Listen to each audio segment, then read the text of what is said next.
Certo, vamos mergulhar fundo nisso aqui. Imaginem duas potências absolutas daquelas que governavam as Américas pré-colombianas com punho de ferro mesmo, sabe? Impérios tão vastos que a dinâmica de poder deles parece até que saiu direto de uma história em quadrinhos épica. Nesta nossa análise de hoje, nós vamos desvendar as engrenagens exatas que mantinham essas superpotências funcionando a todo vapor.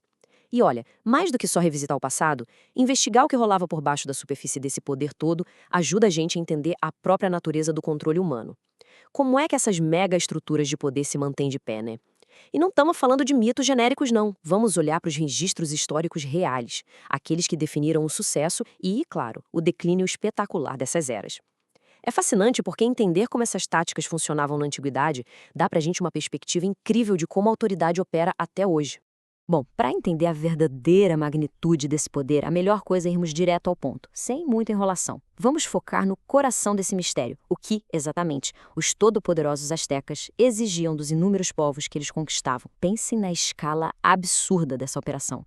A gente está falando de um império colossal, governando milhões de pessoas em territórios gigantescos, indo de montanhas super íngremes a florestas densas. E não era só expandir fronteira pelo simples prazer na conquista militar. A grande questão é: como essa máquina formidável era alimentada no dia a dia? Como uma superpotência assim conseguia manter nações inteiras sob controle absoluto, garantindo que a engrenagem do império nunca, jamais, parasse de girar? A resposta para isso, um sistema de impostos simplesmente implacável. Todos os povos subjugados pela força asteca eram obrigados a pagar tributos pesadíssimos. E não estamos falando de uma contribuição levinha e simbólica de lealdade, não. Eram fardos econômicos esmagadores mesmo, projetados para extrair riqueza e garantir obediência total. E aqui entra um detalhe fascinante: a estranheza do que era cobrado. Os registros históricos mostram que essas exigências incluíam coisas bem inusitadas, tipo penas raras e exóticas. Chega a ser meio cômico pensar nisso hoje. Enquanto a gente reclama da declaração do imposto de renda, imaginem ter que se aventurar nas profundezas da selva para caçar um pássaro colorido específico só para não enfurecer um imperador implacável. E não se enganem, a regra era incontestável. O pagamento, por mais delicadas que fossem as tais penas, era 100% obrigatório. Se a nação falhasse ou se recusasse a entregar o tributo, a resposta militar do império era imediata, severa e brutal. E aí surge aquele ponto crucial. Como populações inteiras reagem a uma pressão tão sufocante assim, dia após dia? Porque a força bruta, por mais imbatível que pareça, sempre tem um limite antes de começar a gerar rachaduras profundas na estrutura. Os registros detalham direitinho a escalada dessa fúria que, convenhamos, era inevitável. Tudo começou com um ressentimento profundo, sabe aquele ódio silencioso, fervendo ali, logo abaixo da superfície? Com o tempo, isso evoluiu organicamente para uma resistência passiva. Mas a panela de pressão não parou por aí. Aquela resistência calada perdeu o controle e explodiu em revoltas abertas e super violentas. Só que o ápice dessa reação em cadeia, o golpe de misericórdia mesmo, foi a formação de alianças estratégicas e muito bem calculadas com os espanhóis que estavam chegando. Olha que ironia. Foi justamente a política de punições rigorosas e impostos asfixiantes dos próprios astecas que acabou regando a semente da ruína e do colapso de todo o império deles. E esses registros históricos incrivelmente preservados funcionam como um verdadeiro dossiê investigativo. São provas diretas que mostram, sem sombra de dúvida, como a submissão forçada e a rebelião andavam de mãos dadas nessas sociedades. É a prova irrefutável de que toda ação opressora gera uma reação da mesma intensidade. Mas olha só, essas engrenagens de construir impérios não se limitavam só a uma região isolada no continente, não. Usando essas evidências como uma lente, chegou a hora perfeita da gente mudar o nosso foco.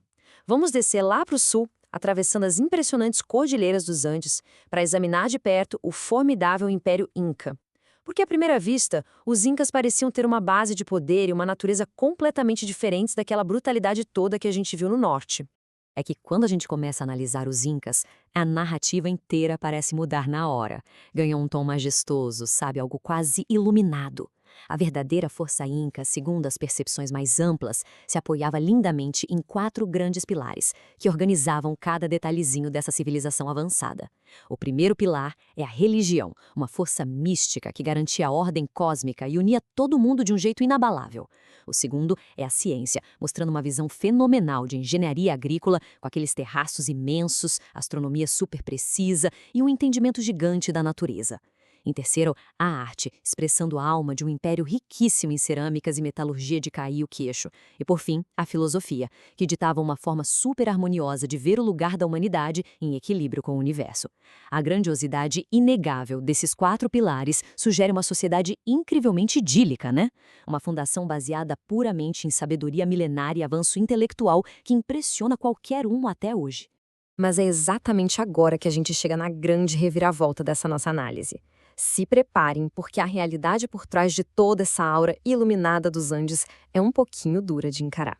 Apesar de ostentarem esses pilares maravilhosos de ciência brilhante e filosofia poética, na prática, a dinâmica de poder operava sobre regras incrivelmente parecidas com as do norte. De um lado da balança, a gente já estabeleceu a verdade nua e crua. Os astecas eram conquistadores implacáveis, cobrando impostos absurdos sobre ameaça constante. Do outro lado da balança, a fria verdade sobre os incas vem à tona. Os mesmos documentos históricos detalhados concluem sem chance de debate que eles também eram, na sua essência mais crua, conquistadores impiedosos. Todo o imenso poder dos incas, a riqueza, a expansão monumental, tudo se apoiava nas mesmas engrenagens opressivas. Era controle estrito, domínio militar absoluto e tributos esmagadores cobrados das dezenas de etnias diferentes que viviam sob o jugo andino. Ou seja, por trás de toda aquela arte deslumbrante, operava a mesmíssima máquina de subjugação. Chocante, né? O que nos leva, inevitavelmente, a uma reflexão final que é absolutamente essencial para amarrar tudo que a gente desvendou aqui. Diante de um paralelo tão forte entre o norte e o sul das Américas, é impossível não parar o raciocínio e questionar: será que essa dependência extrema do controle rigoroso, da opressão sistêmica e dos impostos pesados foi, no fim das contas, o verdadeiro catalisador que entregou as chaves desses gigantescos impérios de bandeja para os espanhóis? É uma ironia histórica impossível de ignorar. 2 superpotências imponentes, uma cobrando penas exóticas sob ameaça de punição letal e a outra erguida majestosamente sobre pilares de ciência e religião. Mas, lá no fundo do seu cerne, as duas compartilhavam o mesmíssimo mecanismo de exploração dos mais fracos. Fica essa constatação poderosa e atemporal para a gente refletir, seja sobre o passado ou sobre hoje em dia.